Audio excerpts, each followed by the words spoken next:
Hey friends, it's Dr. Jonathan, and I wanted to leave you with a little tip today. Maybe it's more than a little, and it has to do with managing energy. Now, as you probably know, I do a lot of work with leaders and teams to maximize potential, to create more humanistic and inclusive environments, and to create cultures that are empowering, psychologically safe, and ultimately uplift everyone involved. In some cases, this means working one on one with leaders. In other cases, it's training and development with teams. And very often, it's a combination. But the other side of my life in hospitality and spa has been decades of work developing programs, services, and experiences for people interested in the mind body spirit connection. Holistic, integrative healing experiences. And today's lesson comes at the intersection of these two things, which is to consider becoming more and more aware of energy. Now, energy is a huge commodity today, and we all know what that means on a number of levels.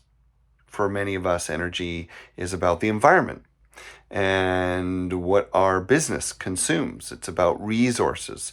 It's about finances. It's about the amount of time it takes to do things. Sure, that's one way of looking at energy. And if you're a leader, or let's face it, if you're alive on planet Earth today, you probably also spend a lot of time trying to manage your own energy. Meaning, do you have enough of what it takes to get up in the morning, to show enthusiasm for what's important to you, to invest time and work in the things that matter? That is also energy. But there's a subtler way you can think of energy, and ultimately it translates into greater self-awareness, more effective communication, and healthier relationships. In the subtle energy healing traditions, things like therapeutic touch, Reiki, quantum touch, and so on, these subtle energy fields have long used a model of energy awareness called push, pull, stop, allow. And I'm going to quickly explain that to you. Now, many teachers are using this today, and I believe the originator of the concept was Barbara Brennan, who wrote a fabulous book like half a century ago called Hands of Light. And if you're interested in complementary healing, it's still a great book. But what we're talking about today is how you're applying your energy awareness at work. So it's a very simple exercise, which is to notice if you can sense and perceive the movement of energy. In particular, we're talking relationally. Now, this could be you working on a project. This could be you working with a coworker or a team. But there are 4 movements of energy that you can start paying attention to today. And if you become more aware of these energies, then you will be able to choose when you need to change your energetic approach, or you need to change your relationship, or you need to move in a new direction, or communicate differently. So the first thing, push. Pushing energy. That's sort of what it feels like when someone sells in your spa or your hotel or whatever you work at, or maybe you go into a store yourself, and you can feel that salesperson coming at you, and they want something from you. In fact, they want you to take something from them. And they ask if you need help. You say you don't. But then they push a little. Well, have you seen what's on sale today? Well, I'm good. Do you know about our specials? I'm good. And you start to feel that they're not just there for you, they're kind of there for them. And this is what we often call, in plain language, being pushy. But you will notice in yourself that sometimes you are pushing an idea on others. You can feel, if you are self-aware, that you are wanting them to take something from you. So pushing is when you are trying to move your energy onto something, into something, or to even give something of yours to others and you want them to take it. Sometimes that's useful. Sometimes that's necessary. Sometimes you even need to say to an important friend or colleague or partner, do you want me to push on this? Like, if you don't get this done, is it okay if I push a little? That's an appropriate invitation to use push in a healthy way. More often than not, if you're perceiving some discomfort in someone, you might be just pushing a little too much. But then there's another kind of coercive energy that we call pull. Now, pull is sort of like what people used to refer to as buy-in. Can you get everyone on board, right? The sort of idea is come with me. And again, the common language when you're trying to move forward in an organization or a relationship or a family or a conversation and someone's not going with you, you might say something like, it was like pulling teeth, or I tried to bring them along. So there's something that is not as transactional as push. Push is a little more like, here, take this, have this, buy this, you need this. Pull is more like, come with me, believe me, support me, let's go.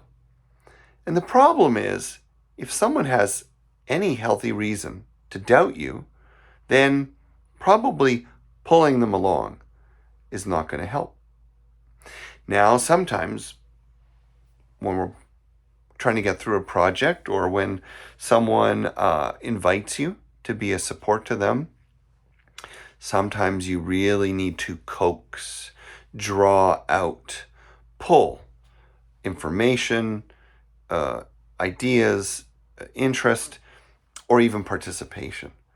Pull is the energy that you can be aware of when you feel like someone's sort of taking you along for a ride, or you can feel yourself, you're trying to convince someone. In some ways, it's similar to push, but it feels kind of like the opposite. So instead of the energy coming at you, it feels like you're being pulled away, or you're trying to pull people away. And when you become aware that you're pushing or pulling with people, you may want to take a breath and change your energy posture. Now, the next energy posture to be aware of is stop. And you know stop very well because that's usually what you use when someone's pushing and pulling. It turns into, oh, that's interesting.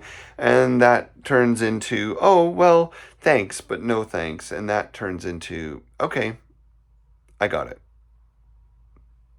Stop.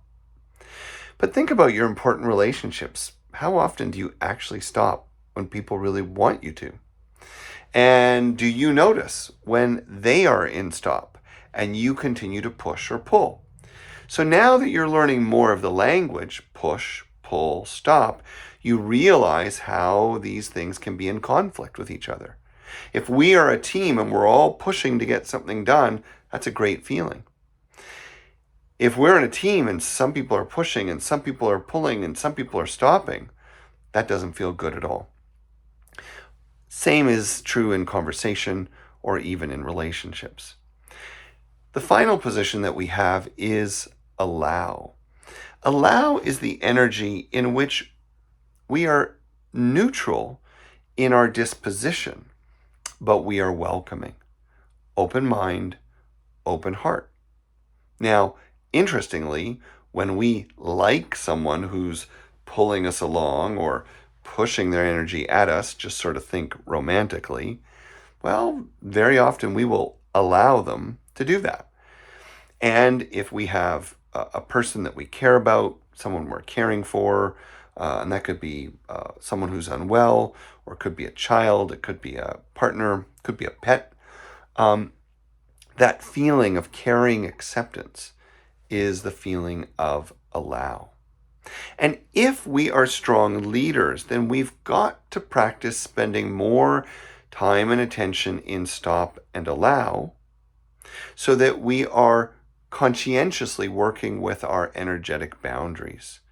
Stop means, hey, I need to let you know. I've heard too much. Let me digest it. I'm going to get back to you. As opposed to, yeah, sure, give me all you got. I want to hear it all. And you're checked out. And allow is what you can do sometimes when your staff or colleagues come to you and they're feeling vulnerable. You feel they're pushing, you feel they're pulling, and you don't need to go into stop. You can just be that calm center that hears, receives, stops when appropriate, pushes when appropriate, pulls a little, but returns consistently again and again to allow. It's open, it's curious, it's affirming, but it's not boundaryless. It's a conscious, intentional choice. Well, it's a pretty long lesson, I guess, but it's an important one, and I encourage you to start spending time noticing. Push, pull, stop, allow. Watch it for the next 24 hours, for the next week, and just name it, label it when it's happening, others or in yourself, and see what you begin to learn. If you find that interesting and you want to talk about these sorts of things, why don't you give me a call? I'd love to hear what you discovered. Thanks. I'll see you soon.